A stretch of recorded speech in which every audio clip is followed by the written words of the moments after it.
அன்புள்ள மதச்சார்பற்ற முற்போக்கு கூட்டணி கட்சிகளுடைய வேட்பாளர்களை ஆதரித்து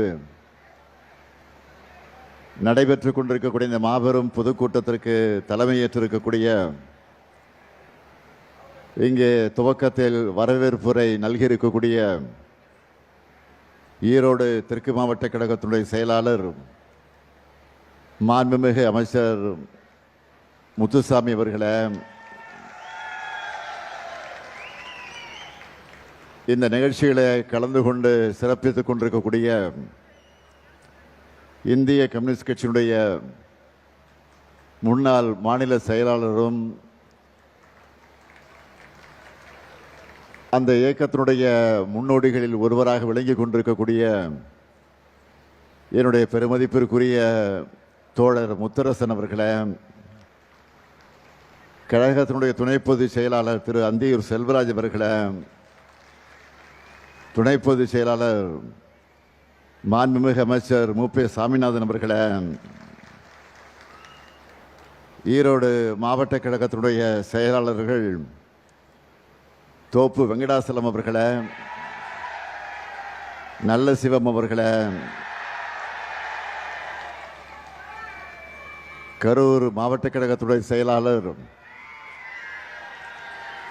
இந்த மண்டலத்தினுடைய பொறுப்பாளர்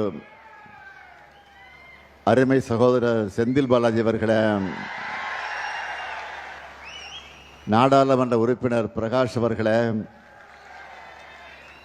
புதிய திராவிட கழகத்தினுடைய தலைவர் அருமை நண்பர் ராஜ்குமார் அவர்களே, வருகை தந்திருக்கக்கூடிய நம்முடைய தோழமை கட்சிகளை சார்ந்த தலைவர்களே, மாவட்ட கழகத்தினுடைய செயலாளர்களே, மாவட்ட பொறுப்பாளர்களே, தலைமை கழகத்தினுடைய நிர்வாகிகளே, ஈரோடு மாவட்ட கழகத்தினுடைய நிர்வாகிகளே, பத்திரிகை மற்றும் ஊடகத்துறை சார்ந்த நண்பர்களே, வணக்கத்திற்குரிய வாக்காளர் பெருமக்களே, பெரியோர்களே, தாய்மார்களே, என் உயிரோடு கலந்திருக்கக்கூடிய தலைவர் கலைஞர் அவர்களின் உயிரினும் உயிரான அன்பு உடன்பிறப்புகளே, உங்கள் அனைவருக்கும் என்னுடைய அன்பான வணக்கம். பகுத்தறிவு பகலவன் தந்தை பெரியார் பிறந்த மண்ணில் நின்று தமிழ்நாட்டுக்கு புதிய விடுதலை தந்திருக்கக்கூடிய திராவிட முன்னேற்ற கழகத்தின் தலைமையிலான மதச்சார்பற்ற முற்போக்கு கூட்டணிக்கு ஆதரவு கேட்டு நான் இங்கு வந்திருக்கிறேன். இது பெரியார் பிறந்த ஊர் மட்டுமல்ல, பேரறிஞர் அண்ணாவும் முத்தமிழறிஞர் கலைஞரும் வாழ்ந்து வளர்ந்த ஊர் இந்த ஈரோடு. பெரியார் இல்லை என்றால் அண்ணா இல்லை, அண்ணா இல்லை என்றால் கலைஞர் இல்லை, கலைஞர் இல்லை என்றால் நாமெல்லாம் இல்லை. அந்த வகையில் அனைத்துக்கும் தொடக்கமாக விளங்கி கொண்டிருக்கக்கூடிய இந்த திராவிட பேரூர் தான் இந்த ஈரோடு. திராவிட பேரூரில் நின்று நான் கேட்கிறேன், மீண்டும் திராவிட மாடல் ஆட்சிக்கு தயாரா? இன்னும் சத்தமா? மகிழ்ச்சி. அதுக்காக தான் இந்த மாவட்டத்து வேட்பாளர்கள் இங்கே உங்கள் முன்னாடி இங்கே நின்று கொண்டிருக்கிறார்கள். ஈரோடு மேற்கு சட்டமன்ற தொகுதியில் நம்முடைய வெற்றி வேட்பாளர் மாவட்ட கழகத்தினுடைய செயலாளர் மாண்புமிகு அமைச்சர் நம்முடைய அன்பு சகோதரர் சு முத்துசாமி நிற்கிறார். மிக நீண்ட அரசியல் அனுபவம் கொண்டவர், அமைதியாக பேசி எதையும் சாதிக்கக்கூடியவர். அதே போலவே என்னிடம் பேசி இந்த ஈரோடு மாவட்டத்திற்கு பல்வேறு திட்டங்களை பெற்று செயல்படுத்தி காட்டியவர். எனவே அவருக்கு நீங்களெல்லாம் உதயசூரியன் சின்னத்தில் ஈரோடு மேற்கு தொகுதி மக்கள் உங்களுடைய பொன்னான வாக்குகளை வழங்க வேண்டும் என்று நான் அன்போடு கேட்டுக்கொள்கிறேன். அடுத்து பவானிசாகர் சட்டமன்ற தொகுதியில் நமது வெற்றி வேட்பாளர் இந்திய கம்யூனிஸ்ட் கட்சியை சார்ந்த PL சுந்தரம் அவர்கள் முன்பே சட்டப்பேரவையில் பணியாற்றி அனுபவம் கொண்டவர். பவானிசாகர் தொகுதி மக்களுக்கு நன்கு அறிமுகமானவர். திரு PL சுந்தரம் அவர்களுக்கு நீங்கள் எல்லாம் கதிர் அருவாள் சின்னத்தில் உங்களுடைய பொன்னான வாக்குகளை அளிக்க வேண்டும் என்று நான் அன்போடு கேட்டுக்கொள்கிறேன். அடுத்து மொடக்குறிச்சி சட்டமன்ற தொகுதி நமது வெல்லும் வேட்பாளர் மறுமலர்ச்சி திராவிட முன்னேற்ற கழகத்தை சார்ந்த செந்தில்நாதன் அவர்கள். பொறியியல் பட்டதாரியான இவர் மக்கள் பணிகளை செய்ய களம் காண்கிறார். கூட்டணி கட்சி வேட்பாளராக இருந்தாலும் நம்முடைய வெற்றி சின்னத்தில் இருக்கும் அவருக்கு கழகத்தின் சார்பில் இருக்கக்கூடிய நண்பர்கள் கடுமையாக களப்பணி ஆற்றணும். திரு செந்தில்நாதன் அவர்களுக்கு மொடக்குறிச்சி மக்கள் உதயசூரியன் சின்னத்தில் உங்களுடைய பொன்னான வாக்குகள் அளிக்க வேண்டும் என்று நான் கேட்டுக்கொள்கிறேன். அடுத்து பெருந்துறை சட்டமன்ற தொகுதி நமது வெல்லும் வேட்பாளர் மாவட்ட பொறுப்பாளர் தோப்பு வெங்கடாசலம் அவர்கள். இவரது பெயரையே பெருந்துறை வெங்கடாசலம் என்று சொல்லும் அளவுக்கு தொகுதி மக்களோட இரண்டரை கலந்தவர் அவர். பெருந்துறை தொகுதி மக்கள் தோப்பு வெங்கடாசலம் அவர்களுக்கு உதயசூரியன் சின்னத்தில் உங்களுடைய வாக்குகளை அளித்து வெற்றி பெற வைக்க வேண்டும் என்று நான் கேட்டுக்கொள்கிறேன். அடுத்து அந்தியூர் சட்டமன்ற தொகுதி நமது வெல்லும் வேட்பாளர் எம் சிவபாலன் அவர்கள் ஒன்றிய கழக செயலாளராக சிறப்பாக செயல்படக்கூடிய ஒரு நல்ல இளைஞர். அந்தியூர் தொகுதி மக்களுக்காக பணியாற்ற உங்களிடம் இருக்கிறார். சிவபாலன் அவர்களுக்கு நீங்கள் எல்லாம் உதயசூரியன் சின்னத்தில் உங்களுடைய பொன்னான வாக்குகள் அளித்து வெற்றி பெற வைக்க வேண்டும் என்று அன்போடு கேட்டுக்கொள்கிறேன். அடுத்து கோபிச்செட்டிப்பாளையம் சட்டமன்ற தொகுதி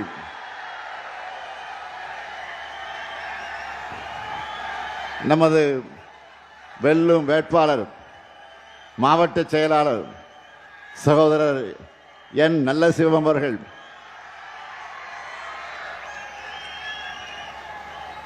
நான் இளைஞரணியின் செயலாளராக பொறுப்பேற்று பணியாற்றிய நேரத்தில் இளைஞரணியிலிருந்து கழக பணியை தொடங்கி இன்றைக்கு மாவட்ட செயலாளராக அவர் உயர்ந்திருக்கிறார். தொகுதி மக்களுக்கு நன்றாக பணி செய்ய நல்ல சிவன் நிற்கிறார். அவருக்கு கோபிச்செட்டிப்பாளையத்தினுடைய மக்கள் உதயசூரியன் சின்னத்தில் ஆதரித்து அவரை பெருவாரியான வாக்கு வித்தியாசத்தில் வெற்றி பெற வைக்க வேண்டும். அடுத்து பவானி சட்டமன்ற தொகுதி நமது வெல்லும் வேட்பாளராக KA சந்திரசேகர் அவர்கள் ஒன்றிய செயலாளராக இருந்து கழகத்தை வளர்ப்பவர். இப்போது பவானி தொகுதியை வளர்க்க உங்கள் ஆதரவை கோரி நிற்கிறார். அவரையும் நீங்கள் உதயசூரியன் சின்னத்தில் ஆதரித்து வெற்றி பெற வைக்க வேண்டும் என்று நான் அன்போடு கேட்டுக்கொள்கிறேன். அடுத்து ஈரோடு கிழக்கு சட்டமன்ற தொகுதி மூத்த தலைவர் மறைந்த அண்ணன் EVKS இளங்கோவன் அவர்களும் அவருடைய அன்பு மகன் தமிழ் மகன் ஈவேராவும் நின்று வென்ற தொகுதி. விரைவில் நம்முடைய அருமை சகோதரர் ராகுல் காந்தி அவர்கள் வேட்பாளர் பெயரை அறிவிக்க இருக்கிறார். காங்கிரஸ் கட்சியை சார்ந்த அந்த வேட்பாளருக்கு கை சின்னத்தில் உங்களின் பொன்னான வாக்குகளை அளிக்க வேண்டும் என்று நான் அன்போடு கேட்டுக்கொள்கிறேன். சாமிநாதன் நிற்கிறாரா? இருக்க முடியும். காங்கேயம் அதே போல நம்முடைய அமைச்சராக இருக்கக்கூடிய சாமிநாதன் அவர்கள் காங்கேயம் தொகுதியில உதயசூரியன் சின்னத்தில் இருக்கிறார். அவருக்கு நீங்கள் ஆதரவு தர வேண்டும் என்று நான் கேட்டுக் கொடுக்கிறேன். இந்த மாவட்டத்தில் இருக்கக்கூடிய 9 வேட்பாளர்கள் அவர்கள் நீங்கள் சட்டமன்றத்திற்கு அனுப்ப தயாராகிவிட்டீர்களா? சத்தமா? நன்றி. உங்களால் உருவாக்கப்பட்ட முத்துவேல் கருணாநிதி ஸ்டாலின் அன்போடும் உரிமையோடும் உங்களிடத்தில் கேட்டுக் கொள்கிறேன். வெற்றி உறுதியா? வெற்றி உறுதியா? இன்னும் சத்தமா? வெற்றி உறுதி. வேட்பாளர்கள் உட்காரலாம். நம்மோட கடந்த 5 வருஷமா நான் நடத்திய ஆட்சியை நீங்கள் எல்லாம் நன்றாக கவனித்திருப்பீர்கள். திராவிட மாடல் என்று சொன்னோம். அது டெவலப்மெண்ட் மாடல். அதுவும் வளர்ச்சி என்பது அனைத்து துறை வளர்ச்சியா, அனைத்து தரப்பு மக்களுக்கான வளர்ச்சியா, அனைத்து மாவட்டங்களுக்கான வளர்ச்சியா இருக்க வேண்டும் என்று திட்டமிட்டு ஒவ்வொரு திட்டத்தையும் நாங்கள் செயல்படுத்திக்கிட்டு இருக்கிறோம்.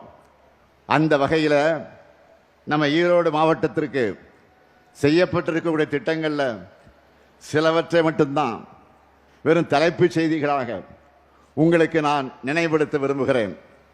அதிமுக ஆட்சியில் விவசாயிகளுடைய பல்வேறு போராட்டங்களால் கொண்டு வந்த மேற்கு மண்டல மக்களுடைய கனவு திட்டமான அத்திக்கிழவு அவிநாசி திட்டம், அதை முழுமையாக நிறைவேற்றி காட்டிய ஆட்சி தான் நம்முடைய திராவிட மாடல் ஆட்சி.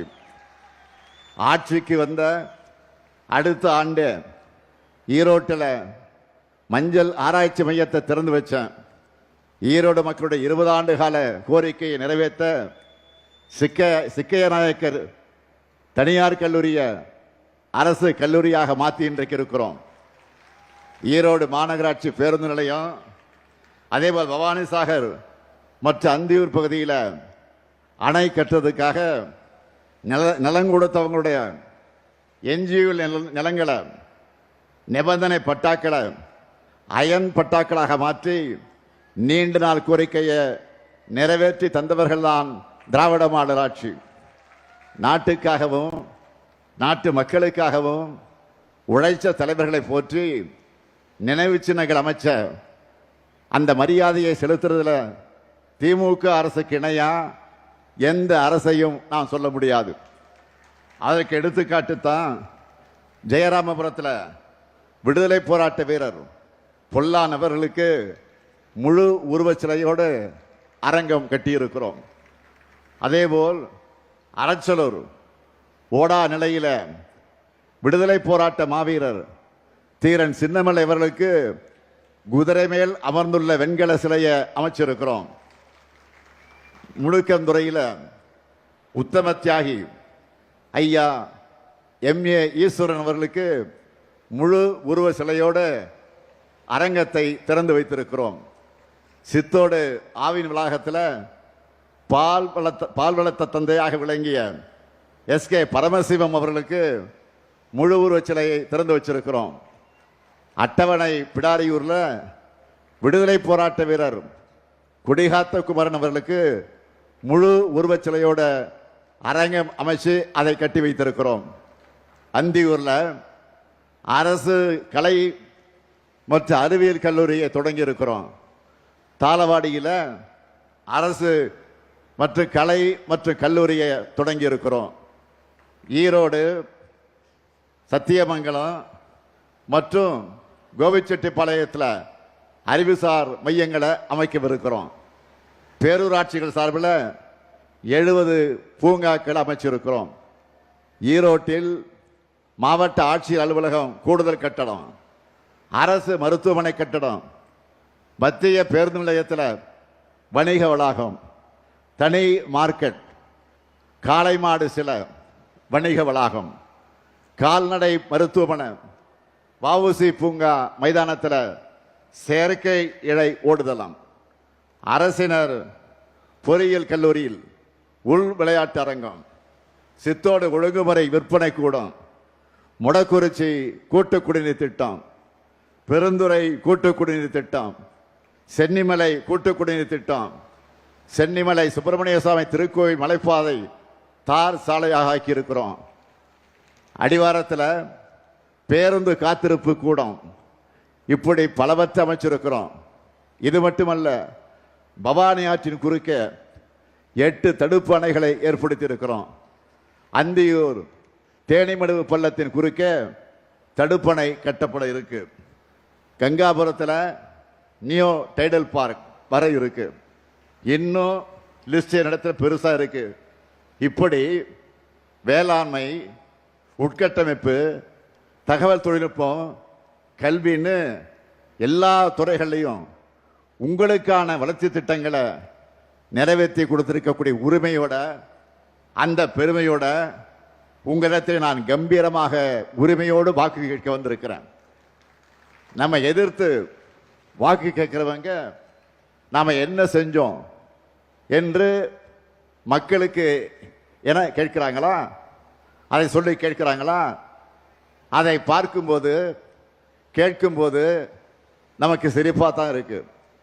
கேள்வி கேட்பவர்களுக்கு நான் தெம்போடு சொல்றேன், தமிழ்நாடு முழுக்க எங்க திட்டங்களால பயனடையக்கூடிய பயனாளிகள் வீட்டுக்கு ஒருத்தராவது நிச்சயம் இருக்காங்க.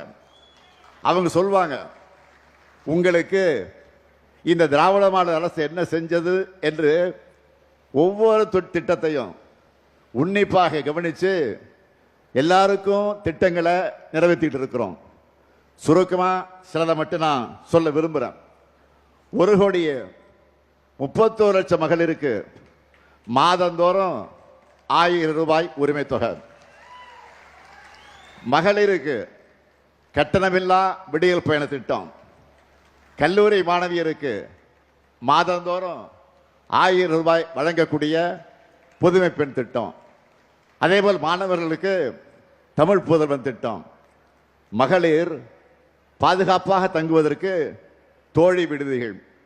மகளிர் சுய உதவி குழுக்களுக்கு வரலாற்றிலே இல்லாத அளவுக்கு சுழல் நிதி. தாய் சேய் நல பரிசு பெட்டக திட்டம். கர்ப்பிணி பெண்களுக்கான தடுப்பூசி திட்டம். பிற்படுத்தப்பட்டோர் மற்ற சிறுபான்மையின பெண்களுக்கான நுண்கடன் திட்டம். ஆதி திராவிடர் மற்ற பழங்குடியின பெண்களுக்கான தொழில் முனைவர் திட்டம். மலைவாழ் மக்களுக்கான மருத்துவ சேவை திட்டம். கை குழந்தைகள் மற்ற இளங்குழந்தைகளுக்கான ஊட்டச்சத்து திட்டம்னு இந்த திட்டங்களை பற்றி நான் நாள் முழுக்க இங்கே சொல்லிக் கொண்டிருக்க முடியும். அதனால்தான் நான் போற இடத்திலெல்லாம் தாய்மார்கள், சகோதரிகள், மாணவிகள், இளைஞர்கள்னு எல்லாரும் கூடி அளவில்லா அன்போடு வரவேற்கிறாங்க. குடும்பத்தில் ஒருத்தராக நினைச்சு பாசத்தை பொழிகிறாங்க. மகளிர் சிறந்து விளங்கினா அவங்களுடைய குடும்பம் மட்டுமல்ல, ஒட்டுமொத்த சமூகமும் சிறந்து விளங்கும் என மகளிருடைய உயர்வுக்கு, பொருளாதார சுதந்திரத்துக்கும் நாம எடுத்திருக்கக்கூடிய முன்னெடுப்புகள் பல மாநிலங்களுக்கு வழிகாட்டியாக இருக்க போகுது. உரிமை தொகை, விடியல் பயணம், புதுமை பெண், தோழி விடுதி மட்டுமல்ல, பெண்கள் பேர்ல பதியப்படுகிற ரெஜிஸ்டர் பண்ணக்கூடிய சொத்துக்களுக்காக பதிவு கட்டணத்தில் 1 விழுக்காடு குறைச்சிருக்கிறோம். அதேபோல் நகர்ப்புற வாழ்விட மேம்பாட்டு வாரியத்தோட சார்பில் புதுசா வீடுகளை ஒதுக்கும் போது அந்த குடும்பத்தோட பெண்கள் பேர்ல தான் வீடுகளை ஒதுக்கீடு இன்றைக்கு செய்து கொண்டிருக்கிறோம். அதேபோல் குழந்தை திருமணம், குழந்தை பாலியல் வன்கொடுமை, குடும்ப வன்முறை உள்ளிட்ட பிரச்சனைகளுக்கு தீர்வு காண பாலின வள மையங்களை உருவாக்கி இருக்கிறோம். சிறுமிகள் மீதான பாலியல் வன்கொடுமை குற்றங்கள்ல ஈடுபடக்கூடியவங்களுக்கு மரண தண்டனை விதிக்கக்கூடிய அளவுக்கு சட்டத்தை கொண்டு வந்திருக்கிறோம். டிஜிட்டல் குற்றங்களுக்கும் கடுமையான தண்டனைகள் கொடுக்கிற சட்டங்கள் நிறைவேற்றி இருக்கிறோம். ஒரு குற்றம் நடந்தா எவ்வளவு துரிதமாக நடவடிக்கை எடுத்து குற்றவாளியை தண்டிக்கிறோம் என்பதனால காரணத்தினால்தான் ஒரு அரசுடைய செயல்பாடு மதிக்கப்படும். அப்படி பார்த்தா 86 விழுக்காட்டுக்கு மேலான வழக்குகளில் 60 நாட்களுக்குள்ள குற்றப்பத்திரிகை தாக்கல் செய்யப்பட்டது இந்த திராவிட மாடல் ஆட்சியிலே தான். இந்தியாவிலேயே பெண்கள் அதிகமாக வேலைக்கு போகிறது நம்முடைய தமிழ்நாட்டில் தான்.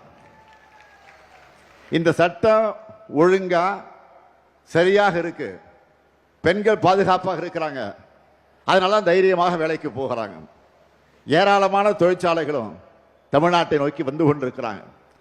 தமிழ்நாட்டுடைய இந்த வளர்ச்சி பாஜகவோட கிளை செயலாளராக இருக்கக்கூடிய பழனிசாமி அவர்களுக்கு எரிச்சல் தருது, வயிறு எரியுது. அவருடைய என்ன ஓட்டம் என்ன தெரியுமா? என்னடா கால்களெல்லாம் தவழ்ந்து போய் கால்களெல்லாம் வாரிவிட்டு ஆட்சிக்கு வந்தோம், இந்த திமுகவும் ஸ்டாலினும் ஒரு தேர்தலில் கூட ஜெயிக்க விட மாட்டேங்கிறாங்க என்ற பொறாமையில் அந்த பொய்யையும் பொருளையும் பரப்புகிறார். பெண்கள் பாதுகாப்பை பற்றி பேசுவதற்கு பழனிசாமிக்கு அருகதை இருக்கா? திமுகவோட பொல்லாத ஆட்சிக்கு இன்றைக்கு எத்தனையோ உதாரணங்கள் இன்றைக்கு சொல்லிக்கிட்டு இருக்கிறாங்க. ஆனால் அதிமுக பொல்லாத ஆட்சிக்கு பொள்ளாட்சியே சாட்சின்னு ஒட்டுமொத்த தமிழ்நாடும் சொல்லிச்ச. அண்ணா அடிக்காதீங்க அண்ணா, வலிக்குதுன்னு அப்பாவி பெண்கள் கண்ணீரோடு கதறினாங்களே, இப்பவும் நம்முடைய காதுகளில் அது ஒழிச்சுக்கிட்டு இருக்கு. அந்த கதறல் கூட பழனிசாமியோட மனசாட்சியை உழுக்கலையா? பொள்ளாச்சி வழக்கில் எப்படிப்பட்ட நாடகங்களை எல்லாம் நடத்தினார் பழனிசாமி. முதல்ல வழக்கு போடாமல் இழுத்தடித்தார், பிறகு சம்பந்தப்பட்ட குற்றவாளிகளை தப்பிக்க விட்டார், பாதிக்கப்பட்ட பெண்களுடைய பெயர்களை பொதுவெளியிலே சொல்லி மிரட்டல் விடுத்தாங்க.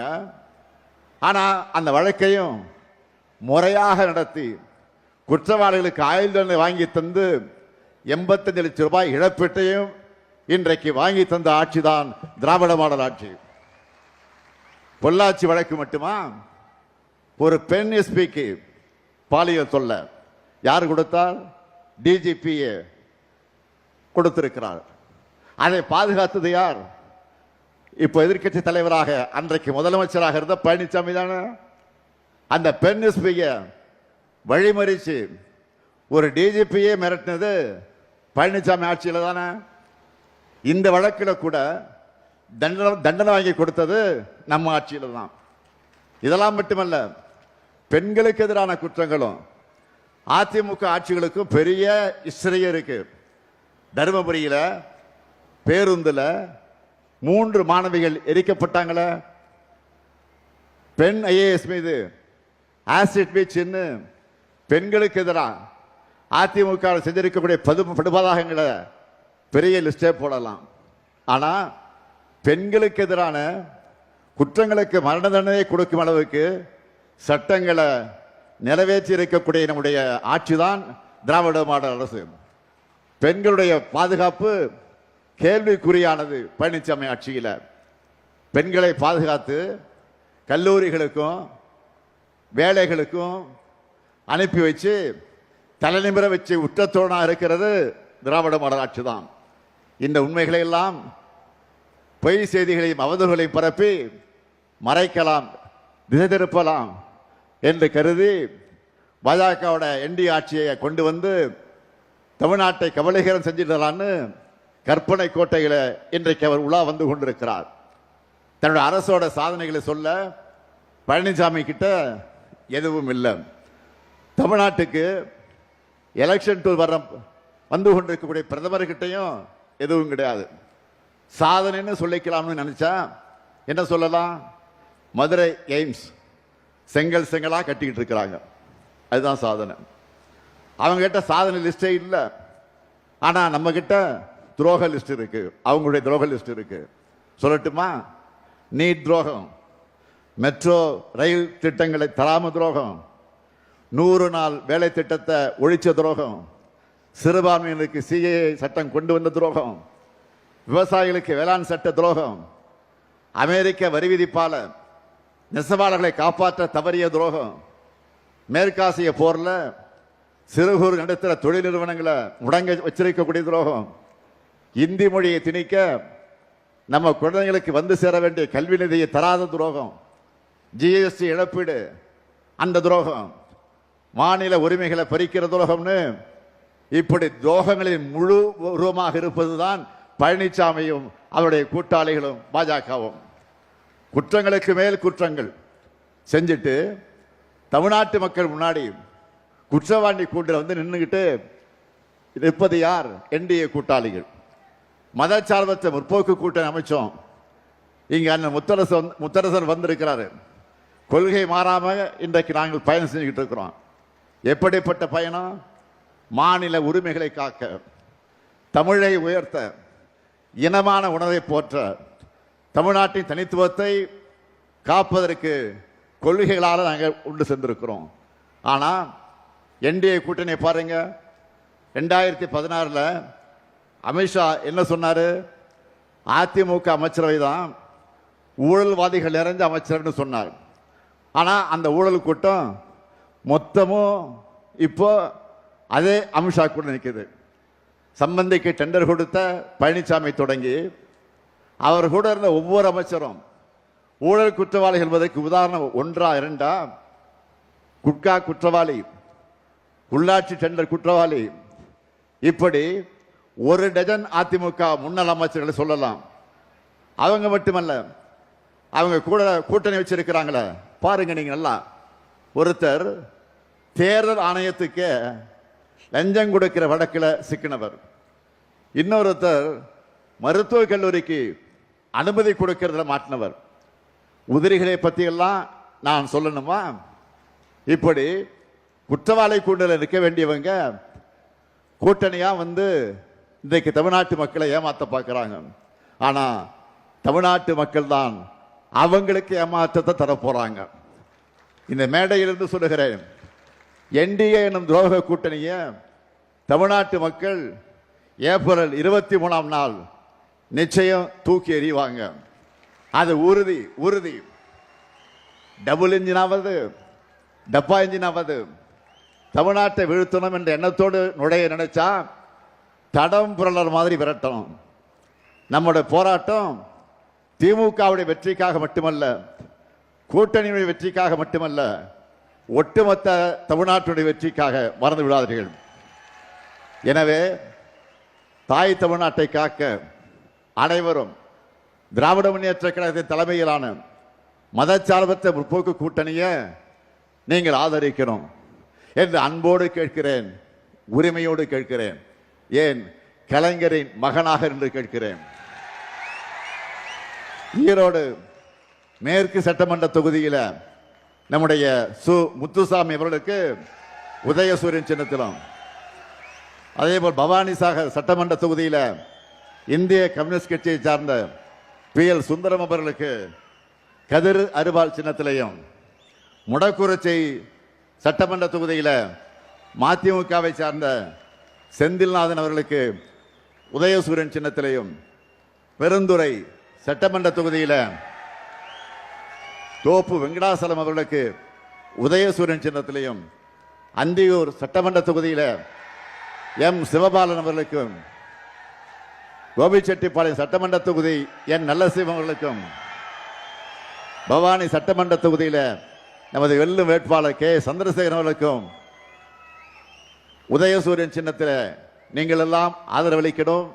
அதேபோல் காங்கேயம் தொகுதியில் வேட்பாளராக நிற்கக்கூடிய சாமிநாதன் அவர்களுக்கு உதயசூரியன் சின்னத்திலும், ஈரோடு கிழக்கு சட்டமன்ற தொகுதியில் இன்று இரவுக்குள் நம்முடைய ராகுல் காந்தி அவர்கள் காங்கிரஸ் கட்சியுடைய வேட்பாளர் அறிவிக்க இருக்கிறார்.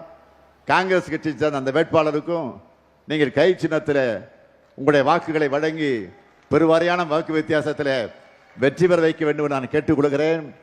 தமிழ்நாட்டை தொடர்ந்து வளர்ச்சி பாதையில் நடைபோட நீங்கள் ஆதரவை தந்திட வேண்டும். அமையவுள்ள திராவிட மாடல் 2.0 ஆட்சியில் தன்னகரில்லா தமிழ்நாட்டை உருவாக்குவோம். உலகமே திரும்பி பார்க்கக்கூடிய அளவுக்கு உயர்த்துவோம். ஆதரிப்பீர். மதச்சார்பற்ற முற்போக்கு கூட்டணி வேட்பாளர்களை வெல்வோம் ஒன்றாக, வெல்வோம் ஒன்றாக, வெல்வோம் ஒன்றாக. நன்றி, வணக்கம்.